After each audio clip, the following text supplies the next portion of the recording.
Hello, my great and wonderful people. How una dey today? I hope all of una dey well. Today we get this video for our table. We want quickly leave you make you watch. This one of the video when it concern the reaction to the statement when the presidential candidate of Labour Party when in name na Peter Obi made for your own rally when he organized for Benue State, which is Maduguri. Now, this statement really generates a lot of reaction among Nigerians. So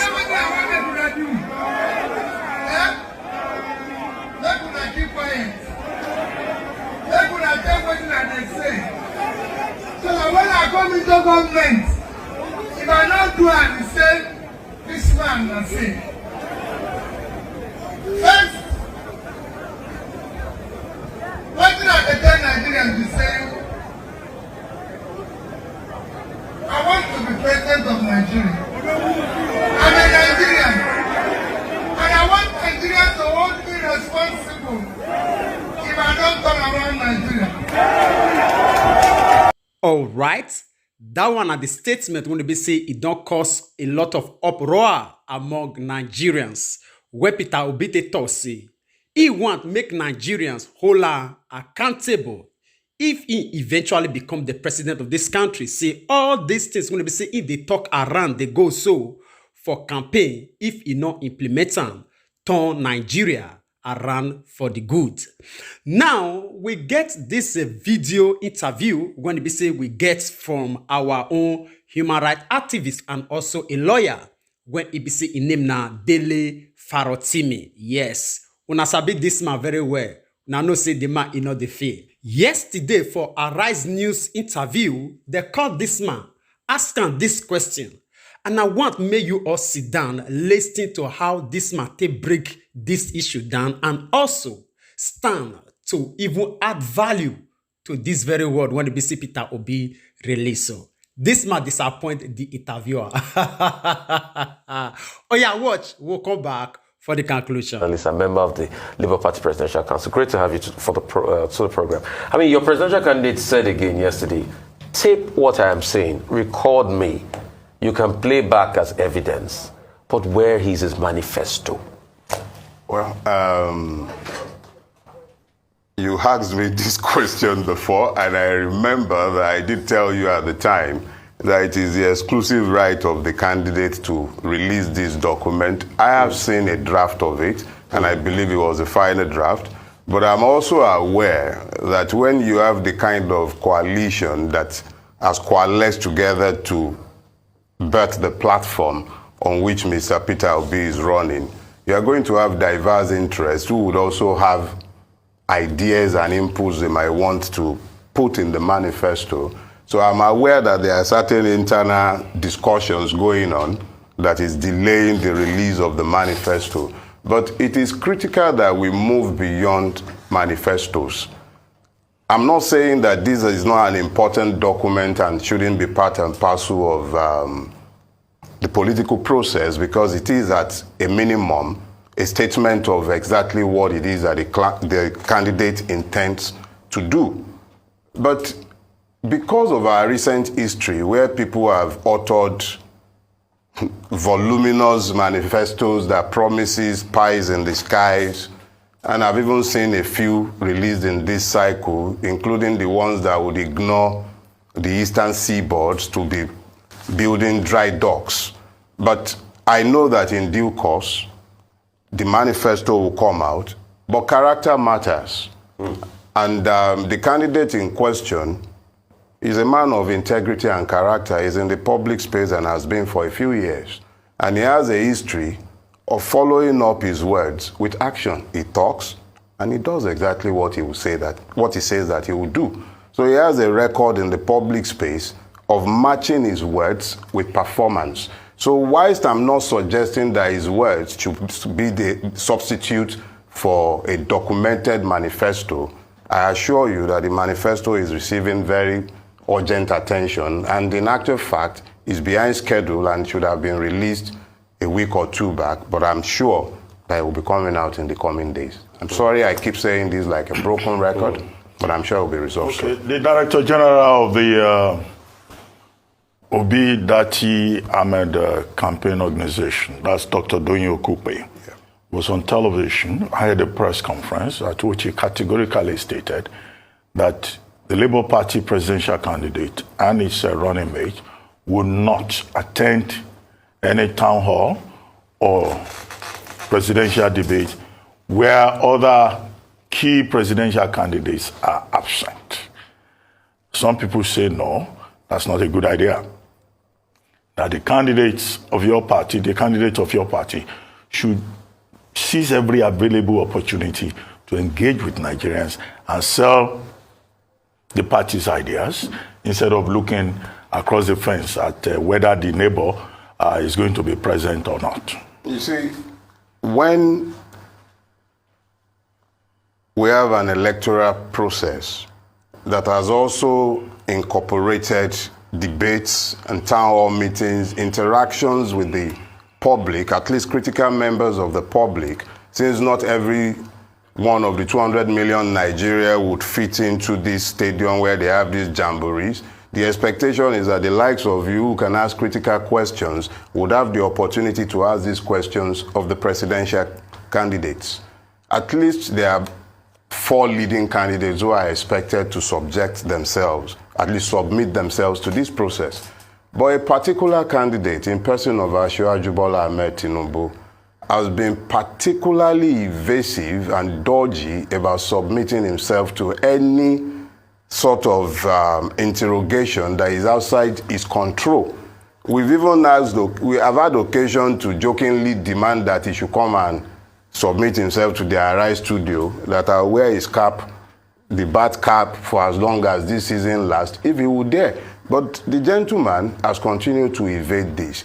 And what we have discovered is that whenever His Excellency, Mr. Peter Obi, has had occasion to submit himself to these debates, there is almost like, is either Shetima is coming on behalf of the APC campaign, or as we had in the last one at the Arise Town Hall meeting, you had a Governor Okowa who came around, and then you had a Dino Melaye more or less desecrating the office of the Senate, because this was a former senator, and there he was prancing up and down the place. So it wasn't exactly an atmosphere where the opportunity really exists, as we would have desired, to have a comparison made by Nigerians of exactly who and who are the persons offering themselves. So if Dr. Okupe is saying that if others do not submit themselves, that must be in response to what transpired at the last town hall meeting. That's one. Second thing is that these things are subject to review. And I am not sure it is a complete blanket decision that will say that we will not be appearing again. I just heard Don Pedro confirm that Mr. Abubakar Atiku will be available for future debates. I'm sure that if he's available, confirming his attendance, Mr. Peter Obi and others will be willing to attend, even though he's almost 100% certain that we will not see Asiwaju Bola Ahmed Tinubu submit himself to any such process. But it's a rolling decision. We'll come to that decision whenever the invitations come. The Labour Party has had cause to complain about attacks on some of its supporters. In Nasarawa, for example, and also in Lagos, where 2 flag boys were also attacked. The PDP complained yesterday how it was attacked in Borno State, also before then in Kaduna State, and yet all these political parties, they signed the peace accord. It looks like that peace accord, nobody is taking it seriously. Do you have any anxieties or fears that political violence could get worse as we move towards the 2023 general elections? The more desperate the political actors become, the more violent they are bound to be. I live in Lagos State, so I can speak with specificity to the layers of violence that exist within Lagos State. At a subliminal level, when you're driving around the city, you'll find that almost all the commercial buses and what have you have the Shetima, Tinubu stickers and everything. And then you hear from the drivers stories of the extortion that led to those things getting onto their contraptions. You go and you see a lot of people shut down their markets and come onto the street and they tell you, oh, we had to attend these rallies or our stalls will be taken back from us. You see different layers where people paste their posters or attempt to gain billboard space, and you hear the proprietors of the billboard saying, no, we can't give it to you because we will lose our advertising license. So you find multiple layers of pressure of one sort or the other being exerted on persons or on groups.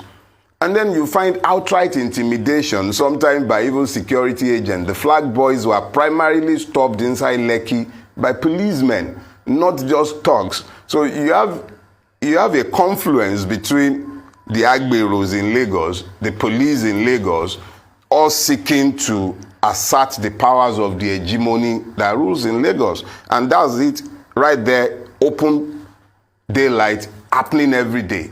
Now you go to a place like Nasarawa, where we had our first rally.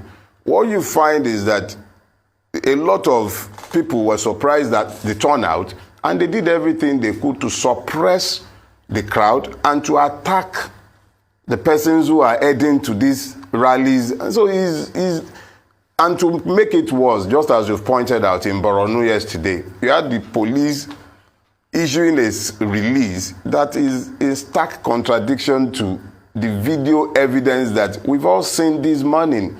So you find very quickly that the police, who should be the law enforcement agency, are in themselves complicit in the violence, because if you are going to be given a different narrative, an untruthful narrative, to give cover to what has happened, it means that nobody is going to be held responsible. If the person who should hold people responsible, the agency that should hold them responsible, is the one coming out to lie that the event did not even happen in the first place. And when you see somebody like Alhaji Atiku Abubakar, who would have full DSS protection, the gamut of security forces, even as a function of his former office, being attacked like that in Benue and in Borno, I wonder what will happen when the like of us go visiting, especially given the kind of rhetoric that had issued forth even from him in public about how they should vote only for the northerners. So you're seeing a situation where they are preparing ground all over the place to focus the people on anything but the issues. But we will continue to attempt to focus the people's attention on the issues, because the issues are urgent enough as they are. Nigerians are bleeding from practically every pore in their bodies. So if we are now forced to be debating whether somebody is attending a town hall meeting, whether they will attend future debates, or whether they will continue to have their closely choreographed road shows where nobody can ask critical questions and other people but the candidate explains the thoughts of the candidate, whether we'll continue to have that and continue to pretend that we are a democracy, we'll see how it goes. But as of today, the duty to provide security rests squarely on the state. The Nigerian police is but one arm of its capacities, and you can see clearly how corrupt and incapacitated that arm has become. What has happened to the rest, we know not, but we'll stick with the issues. All right, my great and wonderful people, I believe say all of you not done listening to that interview from Dele Farotimi, the man when he be say Eastern Gidigba, he not the fee, not now and not forever. And now we will leave you to share your own opinion with us on the comment section, even as we draw the line here. We'll see you again when we see you. Remember, we love you all. Bye-bye.